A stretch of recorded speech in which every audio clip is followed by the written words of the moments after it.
welcome back, Yankees universe. Thank you guys for tuning in to another episode of the Yankees Morning Brew. Let's just jump into the intro and get right into it.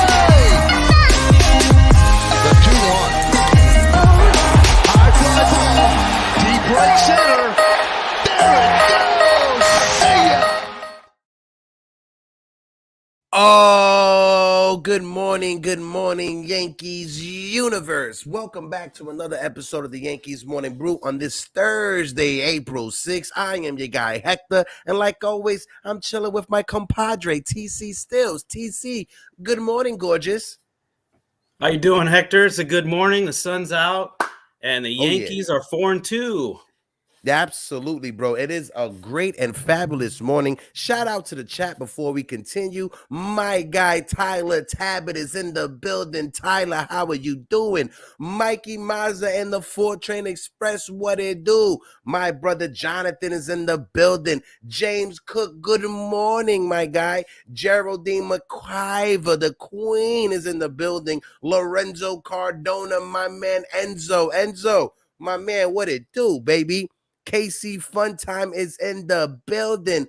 G-Man for Life is in the building. How you doing? And of course, Ocean View and Coffee Crew is in the building. Guys, as you guys come in, hit the like button for the boys as we continue the conversation. And as well, if you aren't subscribed, hit that subscribe button. But TC, I'm going to throw it over to you because the Yankees, we are 4-2 at the moment right now. How are you feeling to this start to the season?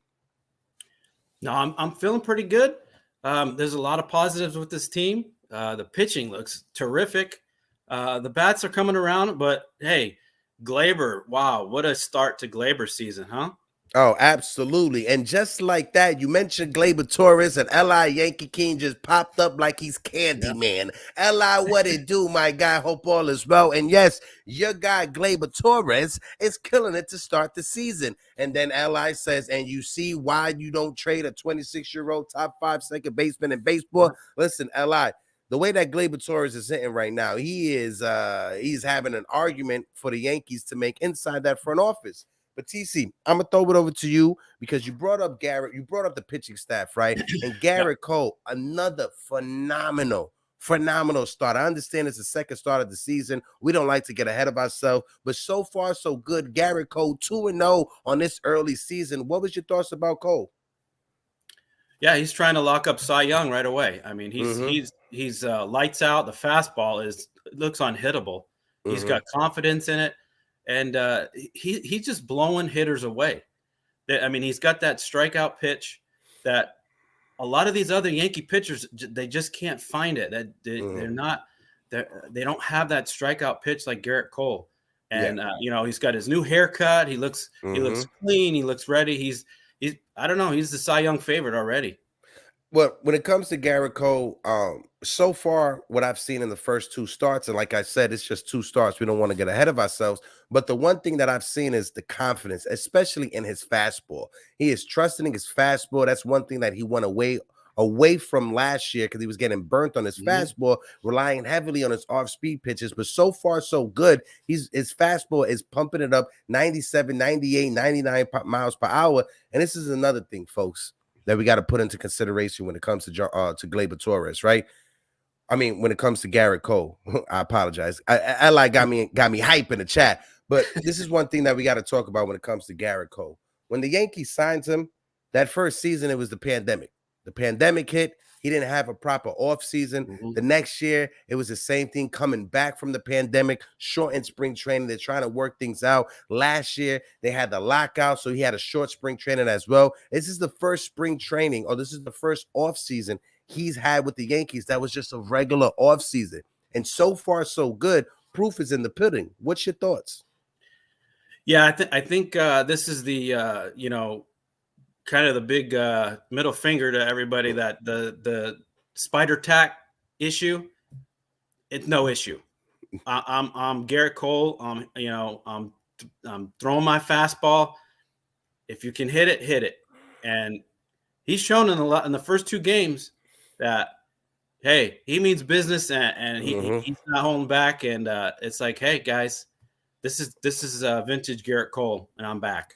Definitely is. Definitely is. I want to give a couple shout outs real quick because we had a few extra people join us. My brother Nice is in the building. De lo mío, que lo que, what it do? Anthony Medina's in the building. Hey, yo, Anthony. Hope all is well. My guy FJ's in the building. FJ, peace and prosper. I really can't do that.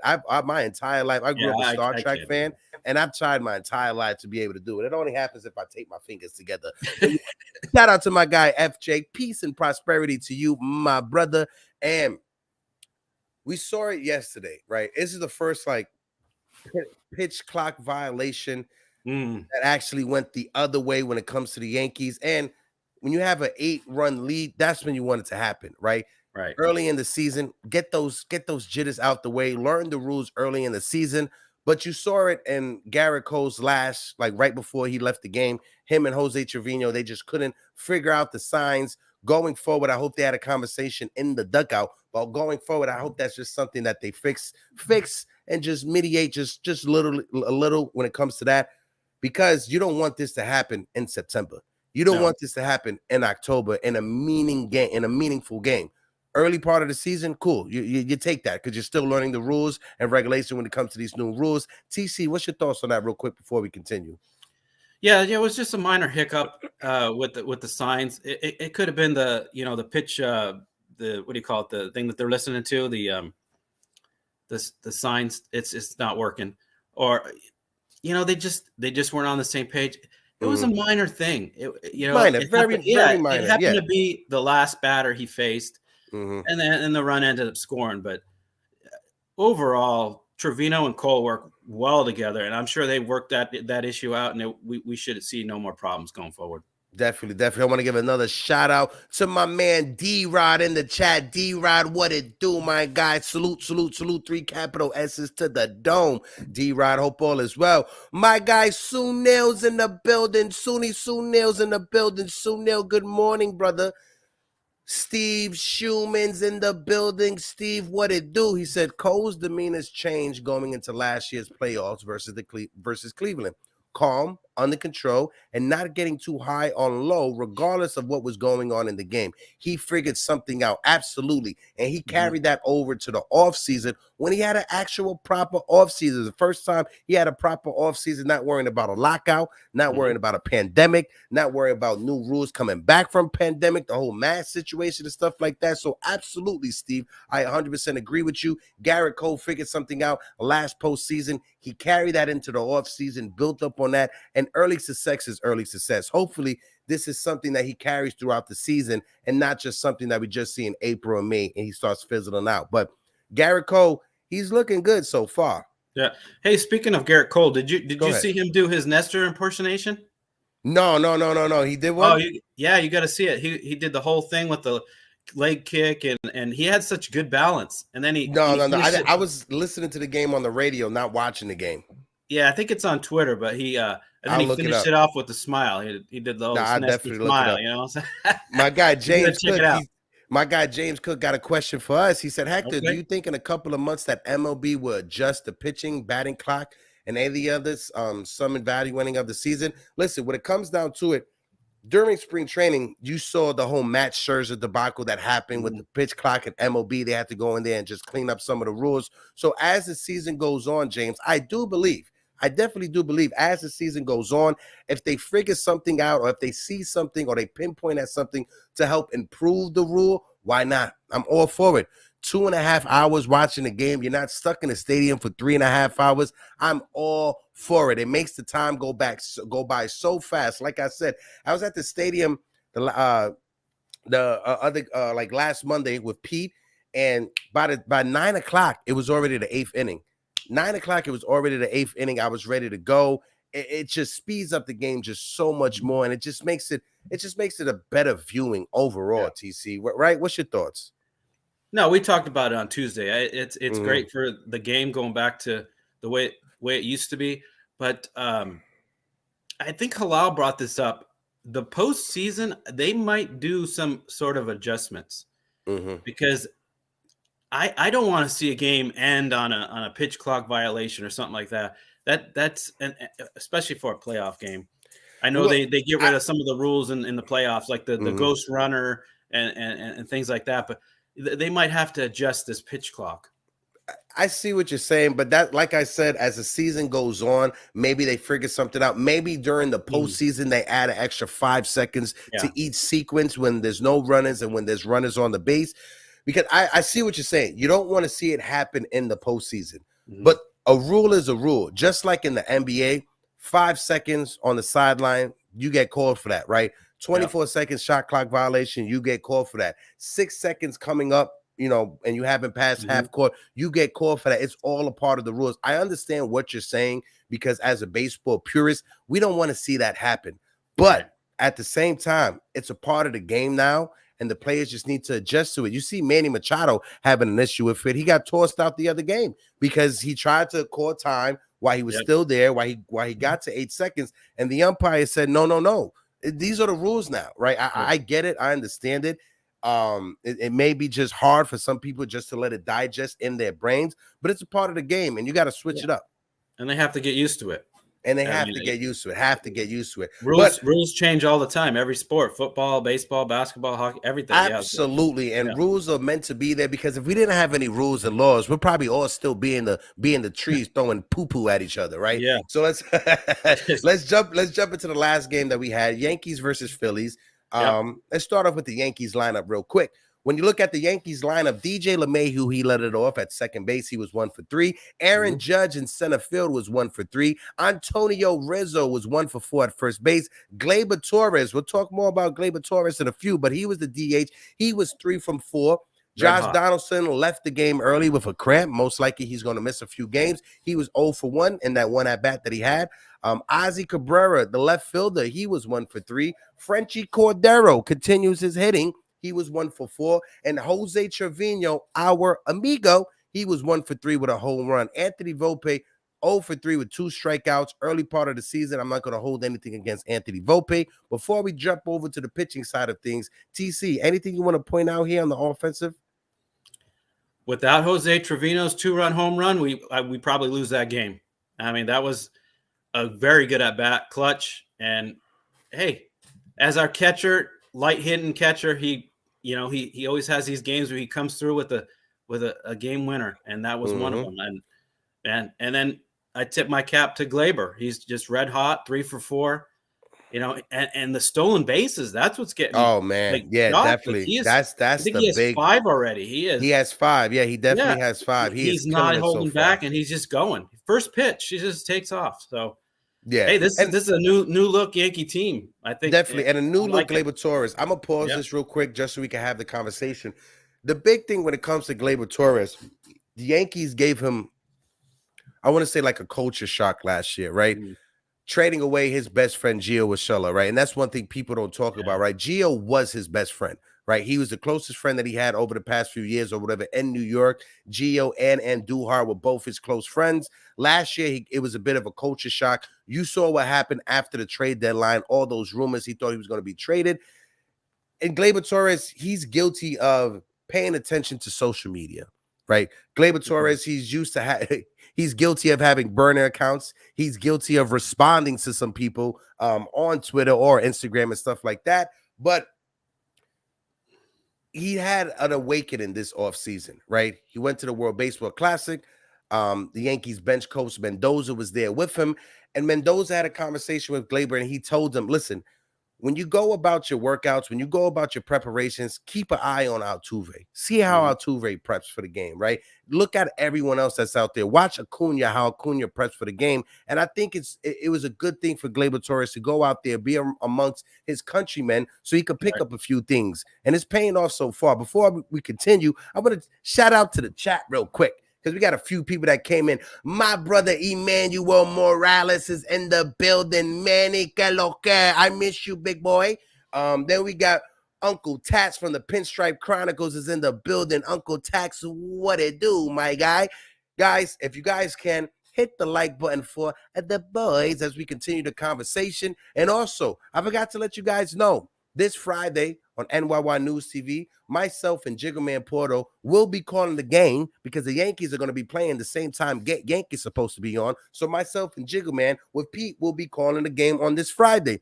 And as well, next Tuesday, make sure you guys tune in to the Yankees Morning Brew because it will be myself and Pete Simonetti having a conversation with former Yankees catcher Eric Kratz, our friend of the channel, friend of the show, Foul Territory with Scott Braun, AJ Pazinski, and Todd Frazier. Those guys are doing amazing things over there with what they got going on. And I will have on Eric Kratz next Tuesday with Pete Simonetti to have a conversation, and it's going to be a good one. Make sure you guys tune in for that one. But let's jump over to the pitching side of things. I'm going to throw it over to you, TC. Go read the pitching. Yeah, so Garrett Cole pitched 6 1/3 innings. He gave up 3 hits, 1 earned run, which was that pitch clock violation walk, 3 walks and 8 Ks. Loaizaga came in and pitched inning and 2/3, gave up 2 hits, 1 earned run, no walks, 1 K. And Clay Holmes finished it out, and he looked phenomenal. Oh, yeah. Pitched 1 inning, no hits, no runs, no walks, and 3 strikeouts. Yeah, let's talk. Let's stick on Clay Holmes real quick because Clay Holmes and Michael King. I understand Michael King is coming back from that injury. There was a report that came up that he's dealing with kind of a dead arm situation at the moment. But in order for the Yankees to have a successful season, not only does our starting rotation with Garrett Cole needs to be on, but for our bullpen to be successful, Garrett, we need Clay Holmes and we need Michael King to be the X factors. We need them to be on. And yesterday you saw it, Clay Holmes struck out the 3 batters he faced. As long as Clay Holmes is healthy and he has that confidence, he could do tremendous thing on the mound. It's the thing of him staying consistent. Go ahead, TC. What's your thoughts on? Well, it's that sinker. If it's not doing its job, then he gets hit all over the ballpark. If he leaves it up, he's just a normal pitcher. But if he's got that sinker working and it's darting across the plate from righties have no chance. It's going right into them. He could be the closer for a long time. But we have other guy like Marinaccio I brought up. He's waiting in the wings, and that kid has good stuff too. And he could be the setup guy at least while King is working out all his issues. Listen, him and Combs would work out great. No, definitely. I agree with everything that you just said, TC. When it comes to Michael King, I don't want to toss him automatically back into that setup role because I don't want that extra pressure to be on top of him, especially coming back from that injury. Utilize Michael King in the 6th and 7th inning, maybe in the 5th inning if you have to bring him in early to get out of a sticky jam or a sticky situation. Use Michael King like that. The 5th, 6th, or 7th. We still got Wandy Peralta, who was phenomenal for us last year. Jonathan Loaizaga as well. He bounced back from his horrible start last year. He finished the season on fire. And then, like you said, Ron Marinaccio. So we have the pieces there to bridge the game over to Clay Holmes, right? As long as Clay Holmes is healthy. And just like Manny says in the chat right here, you cannot rush King. Absolutely not. You can't rush King back. You got to give him his time, right? You don't want a situation with Michael King to come up like Scott Proctor did back in the day with Joe Torre, when Joe Torre totally ruined that man's career, right? So take your time with Michael King. Don't rush anything and allow him to just find his way when it comes to the pecking order in that bullpen. Yeah, I think Boone's still working out the orders of where he wants his guys, what innings. Yeah, and he's doing a great job. I'm going to give him a lot of credit. I know Voodoo Boone is giving him credit too for working with the bullpen, giving them days off and not burning them out. And luckily the starting pitching has been holding up. Cole's giving them innings, but he's working them in different situations to see where they will be in the his circle of trust. And, absolutely. It looks great. The pitching, I cannot complain one bit about the pitching. So far, so good when it comes to the pitching. Like you said, the offense can pick it up just a tad bit, but so far, so good. First 2 series out the gates, and the starting rotation and bullpen looks phenomenal. Jacob Petruzzi is in the building. Ayo, Jacob, how are you doing, my guy, on this fine Thursday? How you doing? How you doing? How you doing? Hey, how you doing? Like, and like Pete likes to say, when it comes to Ron Marinaccio, he definitely has ice in his veins. He absolutely has ice in his veins. Oh, we got someone in the chat. Shout out to my guy, the chef. How are you doing? He said, I will call up Peraza and slide DJ to third instead. That way, Peraza can play second. Gleyber could be a DH in Baltimore, and Stanton can play right field in Baltimore as well. Listen, I 100% agree with you, right? When it comes to the situation with Josh Donaldson, he's hurt right now, right? Pull the hamstring or something like that. So not sure if he's going to go on the IL, but if he does go on the IL, bring up Peraza, right? When it comes to Josh Donaldson, he just isn't consistent. He had that first hit, that home run, and after that, he hasn't had a hit ever since. He's been striking out left and right, right? When he had that home run, I thought, okay, this is a good sign from Donaldson, right? That new batting stance is working out. This is a good thing with Donaldson, right? But he just can't stay consistent, right? When it comes to that, right? Yeah. And I will move if I could, I would have Peraza at third base, have Gleyber play second, and have DJ DH. Right? If you're gonna rotate the DH spot, have DJ DH to keep him healthy, to keep him fresh. Right? Giancarlo Stanton so far, he's looked pretty good in the outfield. He hasn't looked overmatched. He hasn't looked horrible out there in the outfield. Oh, we got a few other people who just joined in. Can you smell what the rye is cooking? My guy Rod Thompson's in the building. How you doing? Anthony Garcia's in the building. Hey, yo, Anthony. And then I saw my brother from another mother in the building as well. Where he at? Pete Seminetti and NYY News TV's in the building. Like I said, guys, make sure you guys tap into next Tuesday, because it's going to be me and my brother Pete having that conversation with Eric Kratz, former catcher from the New York Yankees, a.k.a. the former father figure for Debbie Garcia as well.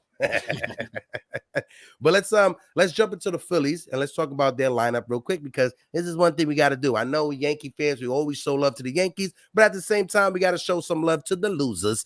So let's throw it up there. The Phillies, you got Turner, who led the game off at shortstop. He was 1 for 4.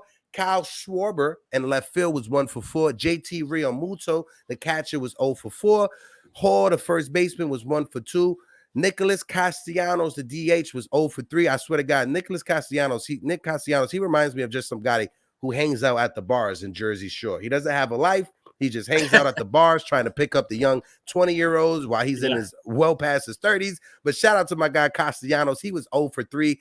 Bryson Scott, the second baseman, was 2 for 4. Bowman, the third baseman, was 0 for 2. Former Yankee prospect Jake Cave in right field was 0 for 1. And former Atlanta Braves prospect Christian Pache was in center 0 for 2. When it comes to Christian Pache, he is a phenomenal fielder. He definitely has gold glove potential in center field. It's just his bat needs to pick up, right? Anything standing out over here when it comes to the Phillies in their lineup, TC? Not really, but Cole kept them in check, and Schwarber got his home run, and keeping that was a missile. Yeah, that was a missile. It was going to like 2.3. Trey Turner off the bases and in check this whole series. What seeing what he did in the World Baseball Classic, I mean, our pitching shut him down. I mean, he was really no factor in this series at all. Yeah. Shout out to my guy, Krista Flash, in the chat. Shout out to Krista Flash. I appreciate you, Krista Flash, for jumping in. And also, guys, we have 29 people in the building. If you can, hit that like button for the boys as we continue this conversation. And as well, if you aren't subscribed, hit that subscribe button. It helps us out with the algorithm to get us out there to the YouTube spheres. Over to the pitching side of things. You want to handle that, TC? Sure. Aaron Nola went 6 innings, gave up 7 hits, 3 earned runs, 1 walk, and 5 strikeouts. He looked good, and it was a good matchup against Cole, but Cole, outdueled him. Gregory Soto came in, pitched an inning, gave up a hit. He gave up that 2-run shot to Trevino, 2 walks and 3 Ks. And Dominguez pitched an inning, gave up one hit, and he closed it out. But Aaron Nola took the loss, and Garrett Cole just had the better of him. Yep. Oh, and my man Pete Seminetti said, make sure you should hit that alert button because a big announcement is coming later on tonight over at NYY News TV. Make sure you guys tune into that. And as well, make sure, because I think around 6 p.m., Pete's going to be releasing the video from over this weekend. It was an amazing event, Pete. I got to say kudos to you, brother, you and Jera, for putting that together, holding it down as well. I just had an amazing time with my brother, Pete Seminetti. And I don't use that. I'm so sorry, TC. I don't like using that word, brother, very loosely, but that's a man that I can say that I could call my second family, just like you, TC. I appreciate you as well. 6:30, Anthony Medina said that video will be dropping over on NYY News TV. Okay. My man Sunil said he'll be on the road to Austin back and forth, so he'll try to catch it. Okay, TC, I appreciate that. Tyler Tavis said Pete traded Hicks. Absolutely. Yes.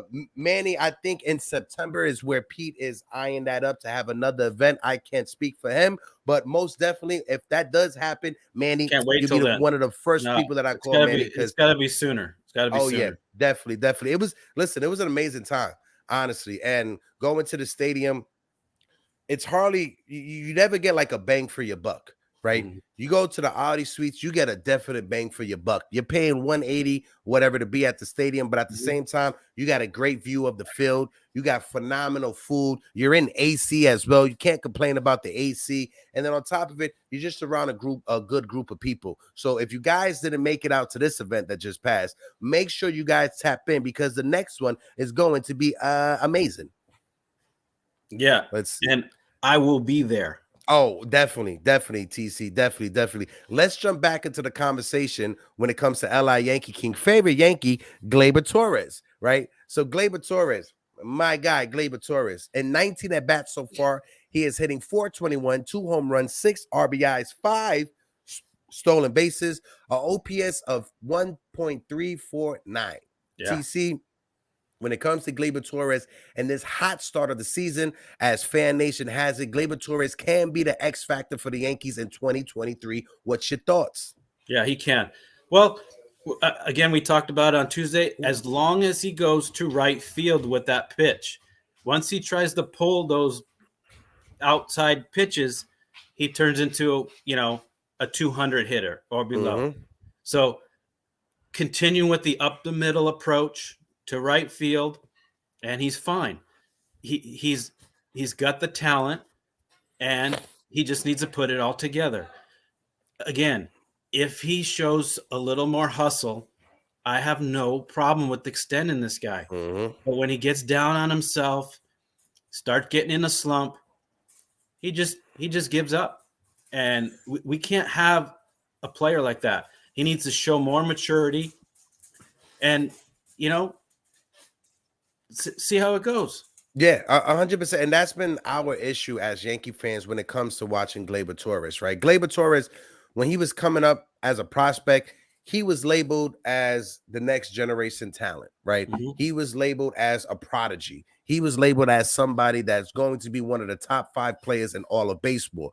You saw the potential a few years ago when he knocked in 38 home runs, right? After that, he kind of couldn't find himself, but it seems like this season, thank God that shift is gone because there was a few hits that Gleyber Torres had that if this was last year, it would have been double plays. And the conversation would be 100% different. But my man Manny says he's going to the stadium on Tino Martinez bobblehead night, section 420. That's my favorite section to sit at Yankee Stadium. Manny, let me know, what day is it? That way I could try to figure something out. I'll probably meet you at the stadium, Manny. But just let me know, Manny, what day is you'll be at Yankee Stadium, and I'll try to figure out when it comes to the scheduling for me.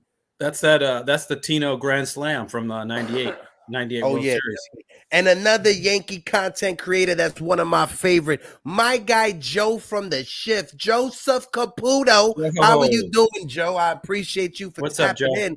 He said, great show, guys. Gleyber is hitting the heck out of the ball. You love to see it. Absolutely. And the bases being a little bit bigger and the Anthony Volpe effect, because Gleyber Torres, you see him getting that start and lead just like Anthony Volpe, and he has 5 stolen bases so far. He is 5 from 6. we've never seen that aspect of Gleyber Torres' game, right? Gleyber Torres, he's always seemed like a young guy who runs like an old man who's 80-something years old. But so far in the early part of the season, 5 stolen bases. Yeah. That's huge. Aaron Judge had another stolen base as well in yesterday's game. When it comes to the running aspects of things, next week, Friday, so the 14th, copy Manny. I'm going to get me a ticket right now, and I'm going to text you as well.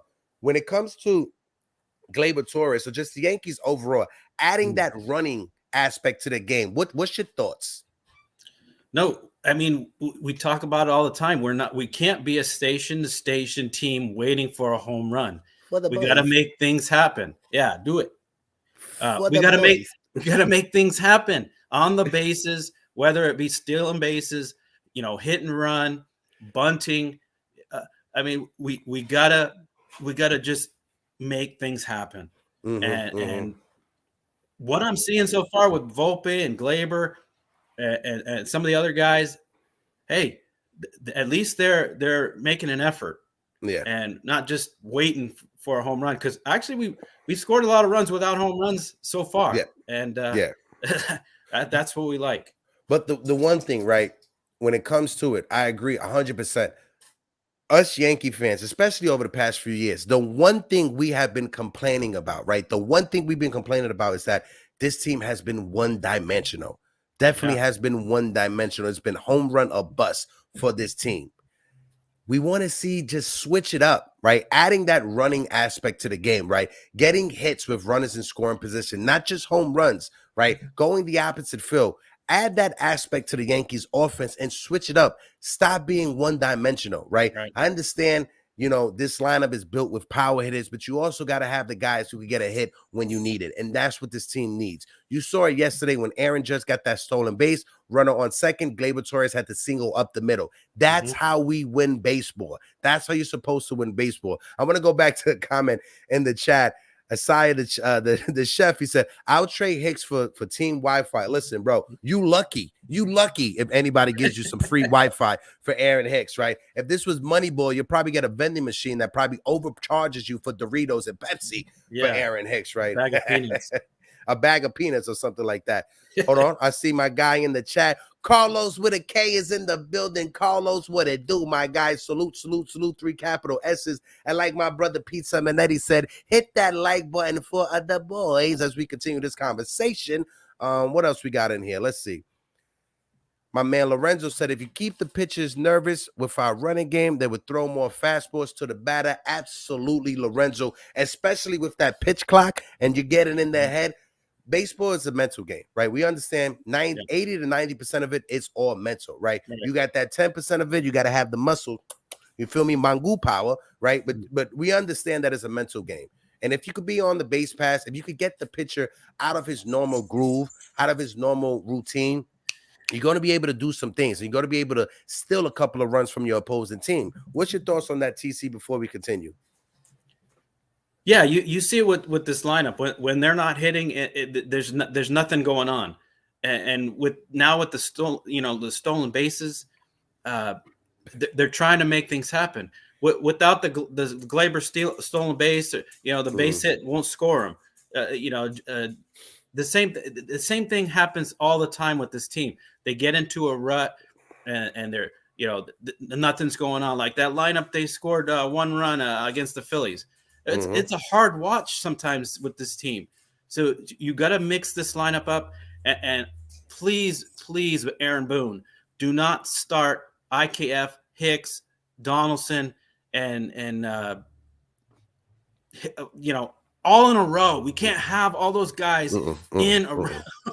The lineup I'm catching a brain aneurysm. I'm catching a brain aneurysm just thinking about Aaron Hicks. And listen, guys, this is not something that I want to do on every show, right? But it seems like every day this guy does some dumb stuff, right? That makes you just, I wish I had a hair to pull it out. I don't have any hair right now, right? But Aaron Hicks, right? TC, Aaron Hicks. Like I said, I don't want to make this a repetitive thing. Every other show, we're talking about Aaron Hicks. But Aaron Hicks, he's endured more boos, right? According to Fox Sports, he gets his support from Aaron Judge. We saw that.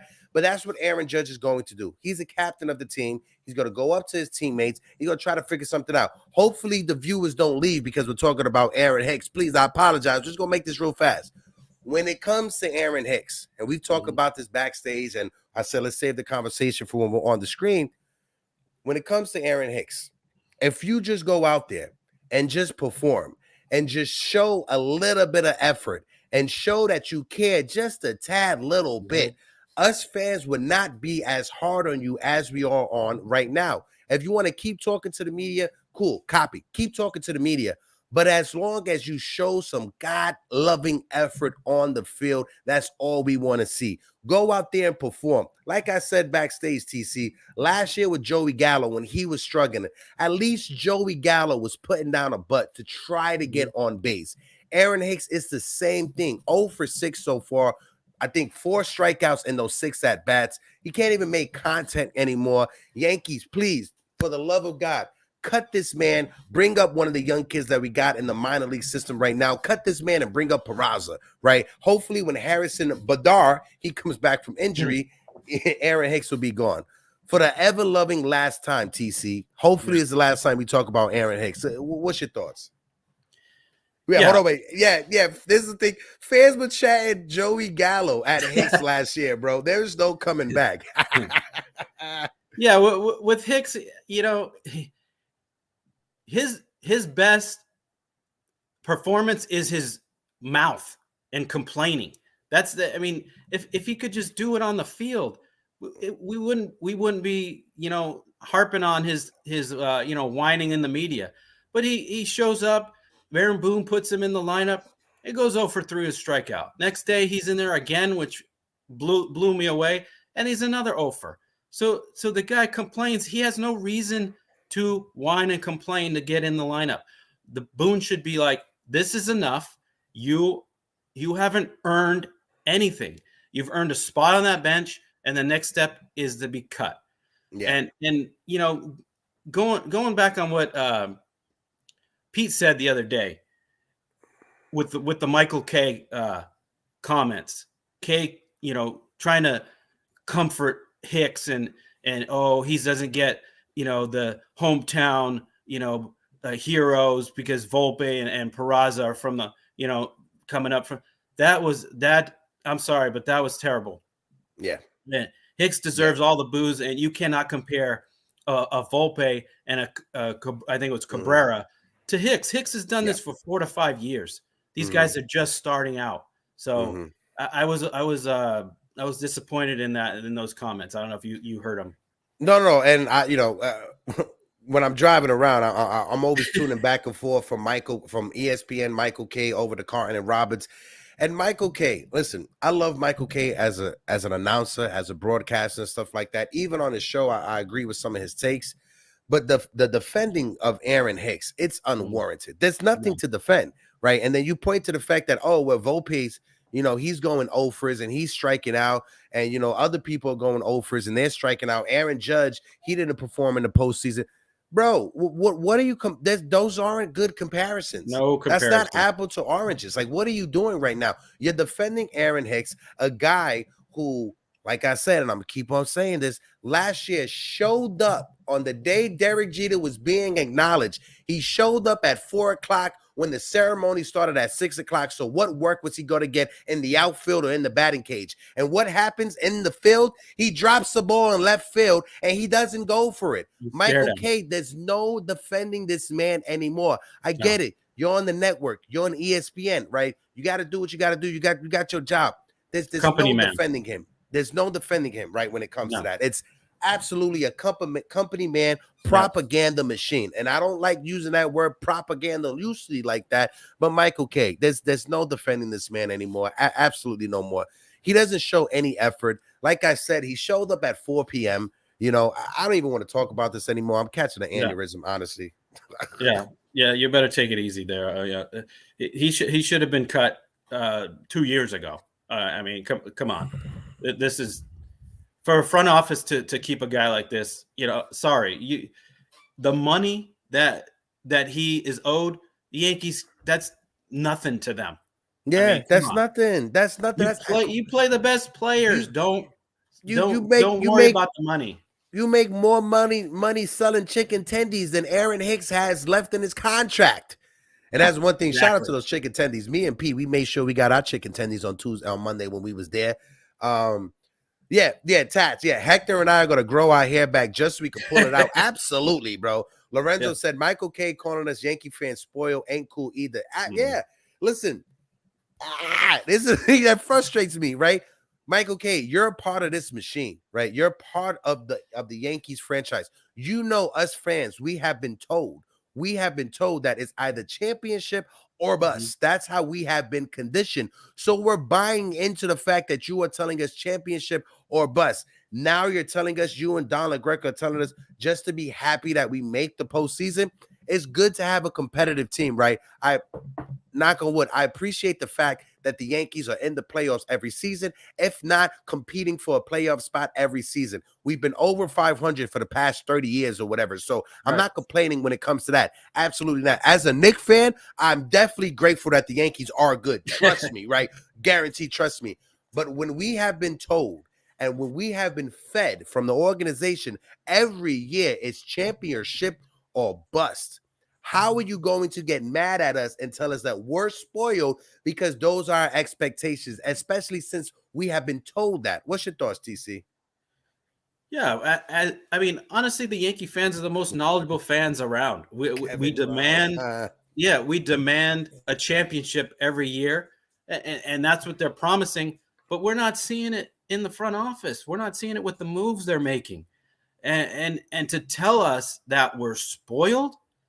I mean, the audacity! How dare he say that? And that's just a disgrace, like a slap in the face to us, because we expect greatness.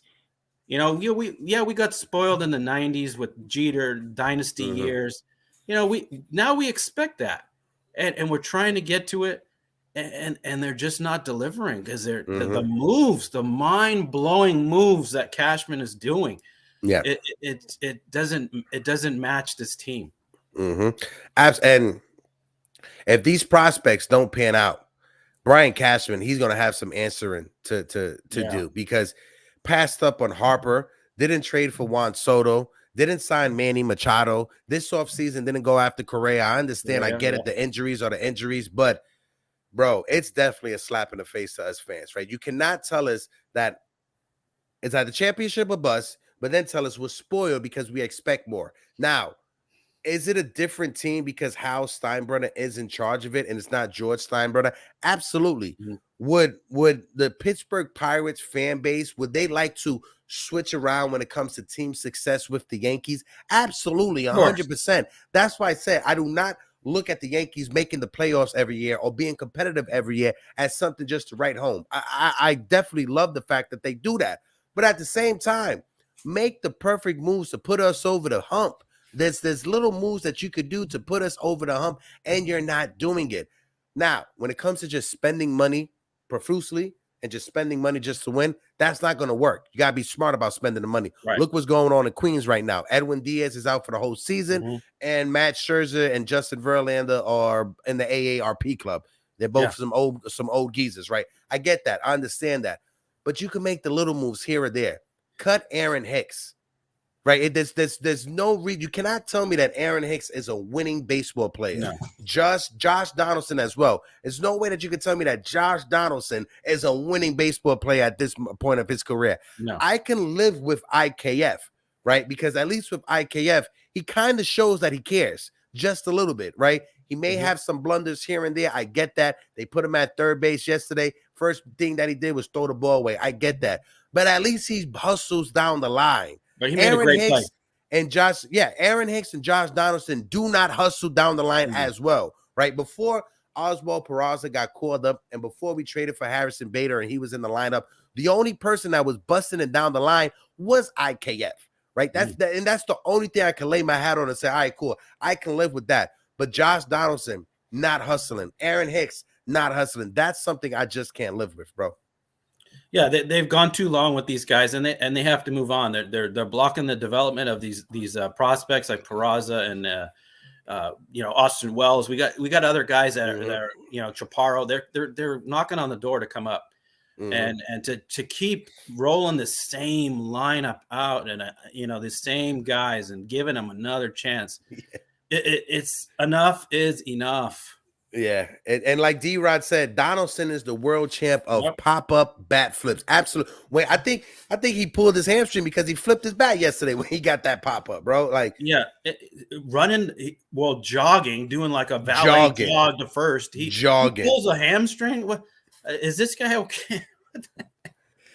My man Tad says, "Where's Caputo? Somebody put out an APB, an all points bulletin for Michael Caputo, because that man's been missing ever since Gleyber Torres has been killing it." Like Tad said, somebody find Caputo for us, right? He's cleaning his room. He's cleaning his room. My guy Lorenzo said, "Not hustling. Then you see a guy like Cabrera hustle for a double yesterday, but he sits for 2 days." Absolutely, I do not get it. I do not get it. I better not see Cabrera sit during the series in Baltimore. Absolutely, bro. No. And I know the Yankees are going to use the road trip as a way to put Hicks out there just because he doesn't have to worry about the boos and everything like that. But you got to understand this. Yankee fans we follow, right? Yeah. If I had the money to be in Baltimore, I would be, just so I can boo Aaron Hicks, right? Just so I can boo Aaron Hicks. And also, sorry about the cough. I don't know what's going on with the weather, right? Because in New York, it is gorgeous right now. It's going to be 80 degrees right now. I get it. If you want to just throw in an extra off day, just throw in an extra off day. But tomorrow is going to be nasty. The Mets, they have their game tomorrow supposed to be played. That's most likely going to get rained out. I don't know what's going to happen in Baltimore. But when it comes to the scheduling so far, early part of the season, playing the Phillies and the Giants, it was kind of weird to start the season off like that. But at the same time, you've seen Pittsburgh and Boston. You've seen other teams that randomly play each other, playing each other. What's your thoughts so far, TC, when it comes to the early part of the season and the schedule? No, I like it. I like that every team plays every team. They're not going to be in every city, but they'll at least play, everyone. And it makes for, I think, a more balanced schedule, because if you have the American League East is always a tough division. Yeah. And you got to play these teams 19 times. And then you got the Central, AL Central or NL Central, and these teams are trash. And if you're the first place team, you're beating up on everybody. Astros always get to beat up on their division, so it's good to see. Everybody gets to see each other's team, and I'm enjoying it. I like it. Yes. Shout out to Uncle Foxy in the chat. Stephen Fox, how you doing? He says, salute Heck, salute TC and the Yankees Morning Brew fam. I miss Gio Urshela. Oh, man, yes. I definitely miss Gio Urshela. I can definitely live with Gio at third base, bro. That was a horrible move by Brian Cashman letting Gio go. And not only for what Gio does on the field, what he meant to some of the players in the clubhouse, but what Gio Urshela did for the community in New York City, especially in the Bronx, right? New York City is not known for its Colombian population or its Colombian citizens, but Gio Urshela made sure he did fundraisers. He did everything he can to be a big impact in the community, and that's the one thing I miss about Gio Urshela. And Brian Cashman, you made a bad move, man, letting go of Gio Urshela, man, definitely. Tyler Tabbitt said 4 games are being postponed today. Yeah, I don't get it. The weather looks fine, right? But I guess it's just baseball. You're gonna have to deal with it. Man, he says not only Gio but Jordan Montgomery.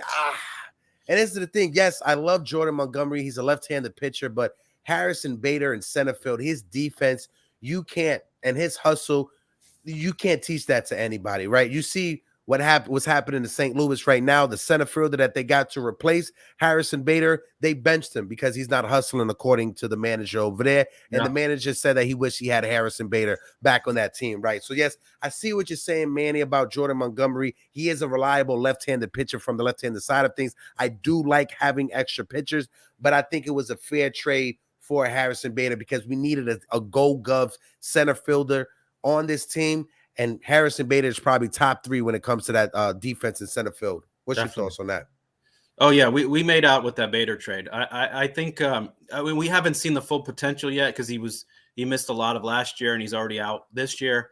But when he's in there, he's a difference maker. We saw it in the postseason. I want to see it. I want to see it now in the regular season.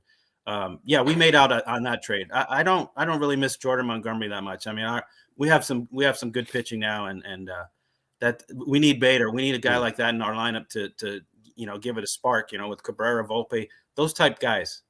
Yeah. Still 69 said when Li asked Siri why he was still single, his front camera activated. Still, you are a clown, my guy. But he said, on that note, what's up, guys? Good morning, my guy. Still 69. Hope all is well with you, my guy. That was Stills is hilarious. My man D-Rod said, but remember, fans were complaining about the Bader trade last year. Absolutely, right? And the reason why they were complaining about the Bader trade was because during that time, after the trade deadline in August, that's when the Yankees started going downhill. That's when everything started switching, especially from the pitching side of things. Luis Severino, he got injured. Nestor Cortez, he missed some time as well. Garrett Cole wasn't looking like Garrett Cole was right now. So it was a bit of an influx not influx. It was a bit of a conundrum when it came to the Yankees rotation during that time last year in August. Yeah, but a lot of fans were complaining about Harrison Bader. But after his first game, a lot of those complaints went away. I'm one of them. Because I was saying I want to see what Harrison Bader does before I fully complain about the trade. And he won me over from his first start. He had a dive in left center field. If it wasn't for that, Garrett Cole would have probably gave up 4 runs that game when he only gave up 1. They say when you build a championship team, you got to focus up the middle. Right. Up the middle. Catcher, shortstop, second base, and center field. And that's what the Yankees have done. We have a gold glove catcher and Jose Trevino. Anthony Volpe looks like he's going to be a solid shortstop. And then we got Harrison Bader in center field, brother. What's your thoughts on that real quick? No, I agree 100%. Yeah, you build up the middle. And, Bader, once he came on the scene, his performance, spoke for itself. The fans just said, whoa, who's this guy? And, you, Pete, I think we all said it. You're going to love this Bader guy. I know he's hurt, but you're going to love him. And right away, he won over the fans. He's one of the fan favorites. Yeah, especially that postseason performance. My goodness, he was the only one hitting. So, he's a great fielder. I just can't wait to see him come back. I mean, just praying he comes back healthy. Yeah, definitely. And on a bleak situation, that's a weird injury to gauge when it comes to when they're going to come back and stuff like that. Austin Wells dealt with that in spring training. That's why we didn't see him in spring training because of that oblique situation. But hold on, I got someone in the chat real quick. Hold on. Krista Flash said, the way Garrett Cole is pitching, people got to snatch the Cy Young from his hands. Absolutely. Garrett Cole looks like a man on a mission. Li said, I like how I'm stuck in Yankee fans' head, but when I rent some of your heads, y'all need to clean your head. Yeah, okay, Li. Yeah, that's pretty funny though. hey, Hector, I think everybody was asking about the panel. You want to tell them about the open panel? Yes. The open panel today, we're not going to have it today. We're going to have it next Tuesday after the interview with Eric Kratz, after Pete and I have that interview, just because I gotta handle some stuff at like 12:15. I got a hard stop. I can't do the open panel today, guys. Don't be mad at me. But if you guys can, we got 30 people in the building. So if you guys can hit that like button for the boys, it helps out with the algorithm and gets us out there to the entire YouTube fan base out there. Oh, my man said he bet $100 on Cole for the Cy Young. My man, that was a good bet right there. Definitely was a good bet. And also, if you guys were able to put some money when it comes to the Yankees over and under, the Yankees on FanDuel, they had them at 94.5 wins. So if the Yankees win 95 games and you put some money on that, you're going to be in for a big surprise as well at the end of the season. What does Grandma have and Nima have a comment? They both can't be found. Yo, you guys are just... Oh my God. Oh, it's a crazy Thursday morning. I appreciate everybody in the chat. So Hector, when are you doing an interview? When would it stream? It's going to be this Tuesday coming up.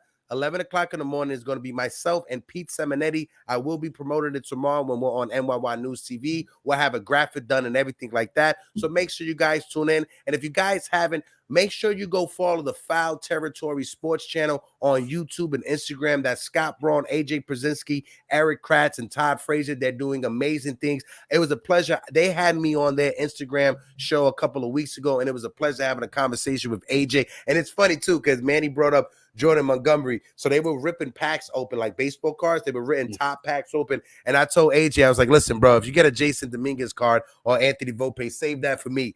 AJ Brzezinski ripped the first one, and it was Jordan Montgomery. The first card he took out the pack, he was like, oh, I think this is a Yankee that you want back. So shout out to my guy, AJ Brzezinski. Great conversation, chopping it up with those fellas. And as well, make sure you guys tune in for this Tuesday. Like I said, Eric Kraft will be on the panel. Let's see. Let's see. What else? What else we got in here that we could toss around real quick? Oh, let's jump around the league real quick. Let's take a look at the entire MLB league when it comes to the standings real quick. Hold on 1 second. And Manny, I will be getting my ticket right after I get on the show. I'm gonna go onto the Game Time app, get my ticket just so I could join you next Friday. But when it comes to the league, let's not close it up. Yesterday around baseball, obviously the Yankees won 4-2, but the Tampa Bay Rays, who seem like they don't want to stop losing, undefeated. They won 7-2. They're undefeated so far, but they beat the Nationals 7-2. Obviously, their schedule helped out with that, but they beat the Nationals 7-2. The Miami Marlins, they beat the Minnesota Twins 5-2. The Atlanta Braves, they beat the Cardinals 5-2. Pittsburgh, the Pirates, they beat Boston 4-1. The Brewers beat the Mets 7-6, and Adam Ottavino. Give your hands a clap for Adam Ottavino, who blew the save for the Mets, gave up a walk-off in the bottom of the ninth. Adam Ottavino, you suck, my guy. What's your thoughts on that real quick before I continue with the scores? Yeah, it's always good to see ex-Yankees implode. You know, it's great when they, you know, go. They think they're gonna, you know, the grass is greener somewhere else, and guess what? Nope. yeah. And like Manny said right now, thank God it wasn't us. Absolutely, Naeem. Thank God, because Adam Ottavino, he was talking a big. He really thought the Yankees were going to unretire Babe Ruth's number to give to him. Can you believe that, sure. Bozo, bro? Can you believe that, bozo? Adam Ottavino, I'm happy. The cojones of this guy. Yeah, the cojones. This guy. Who does this guy think he is? Adam Ottavino. I hope that every time you get up out of bed in the middle of the night, you stub your toe when you go to the bathroom, right? I hope that every time you have a white shirt on and you open up a packet of ketchup, it spills all over your shirt. Adam Ottavino. I hope every time that you go to drink your coffee, you got a hole in the bottom of the cup and you burn your hand. I can't stand you.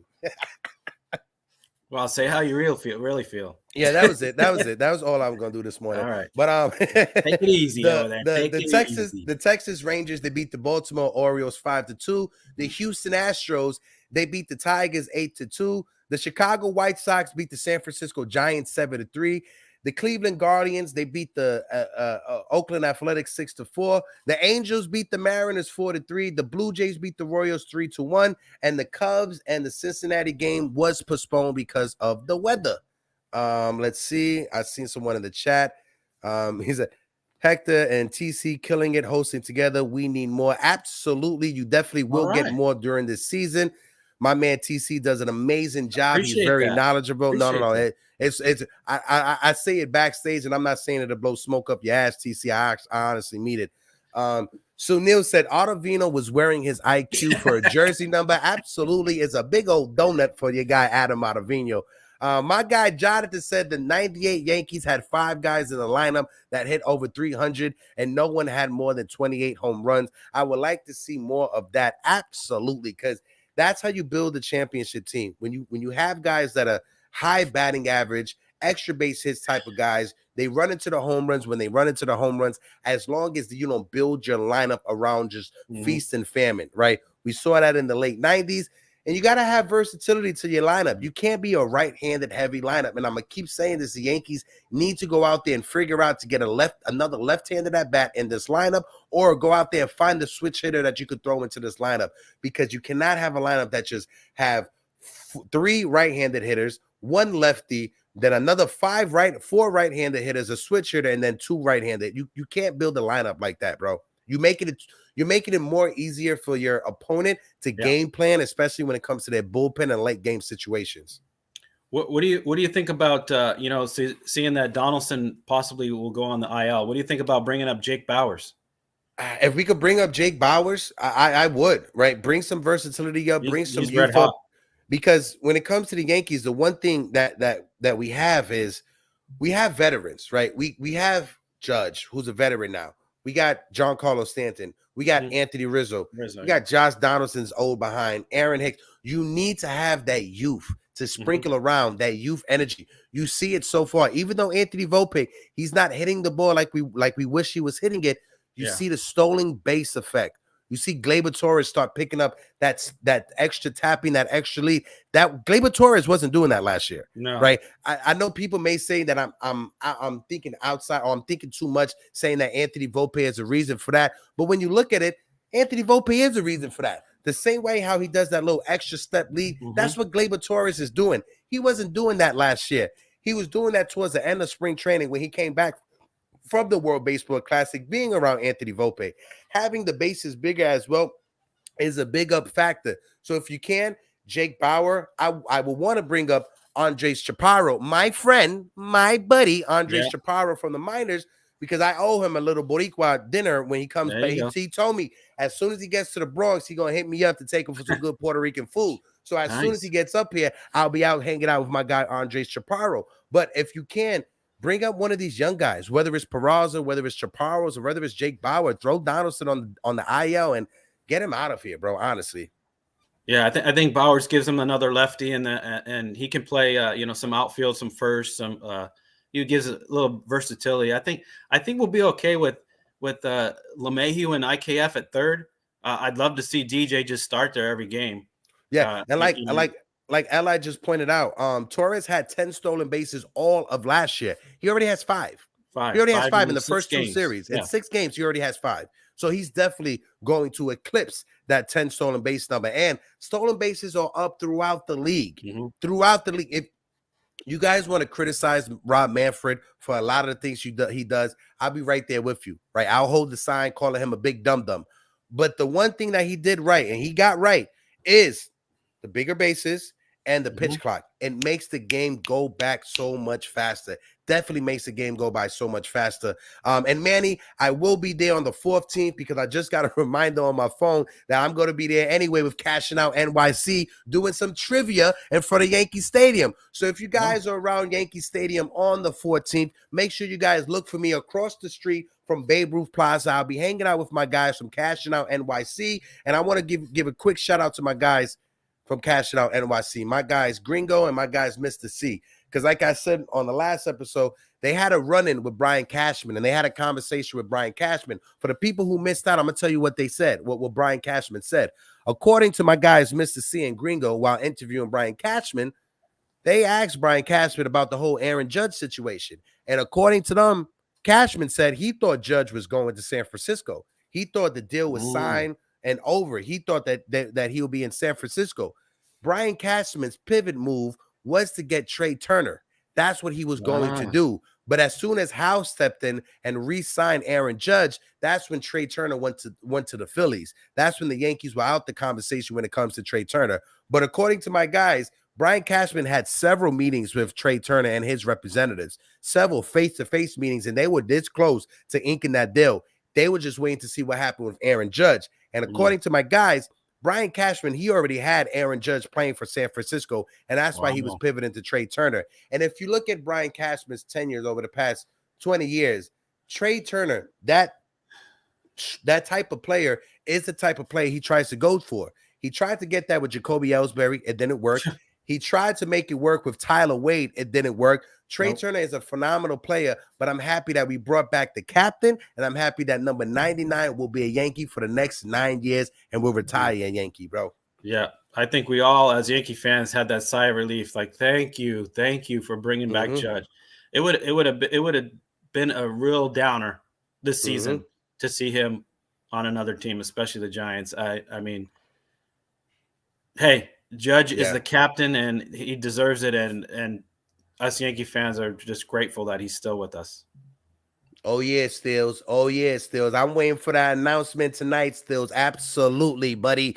Shout out to my man, NYY News. Ruben is in the building. Ruben, what it do? My guy Ruben said, I'm glad Howe stepped in on the Judge deal. Absolutely. You can't let Judge walk away, right? You just can't. And the Yankees, they may have to come to the conversations about that when it comes to Garrett Cole, because I think after this season or next season, he has an opt-out in his contract. So after this season or next season, Garrett Cole can opt out, and the Yankees may have to try to renegotiate that contract with Garrett Cole. Will I pay Garrett Cole $40 million in his 40s? I don't want to, but for right now, I can't let Garrett Cole walk away, especially with the season that he's having so far. I know it's 2 starts. I don't want to get ahead of myself, but so far, so good, bro. Yeah, no, I agree. He's one of the only ones that has been staying healthy, and he's durable. He gives you innings, and he's look at what he's doing right now. He's 2-0. He looks untouchable. Yeah, I'd give him whatever he wants. Maybe not into his 40s, but you know, Yankees can afford it. It's come on. This is your ace. Still says that. Who's Gary? Listen, Stills, New York City public education, all right? The E's and the A's, they all sound familiar to me. They all sound the same. And he says it's not Vo-P, it's Vo-Pay. All right, so guys, just know that it's Vo-Pay out there. But appreciate everybody for tuning in. If you guys can, hit the like button for the boys as we get out of here. Shout out to my guy Still69 in the chat. Shout out to Asaya, the chef is in the building. Uncle Tats in the Pinstripe Chronicles. My man James Cook. Rod Thompson, if you smell what the Raga is cooking. My man Emmanuel Morales. Manny, I will see you next week at Yankee Stadium. My brother Sunil as well. Jonathan that was in the chat. Who else? Anthony Medina, who was in the building. Who else we had there? Hold on. Carlos with a K. Of course, my brother Ruben. Of course, my guy Pete Seminetti from nyynewstv. If I forgot your name, I do apologize. But like always, peace, salutation. And if you guys can, you know, make a fake Twitter account and go troll Aaron Hicks and make him want to leave the Yankees. And that's it. I'm out of here. Stills, I love you, gorgeous. Peace out.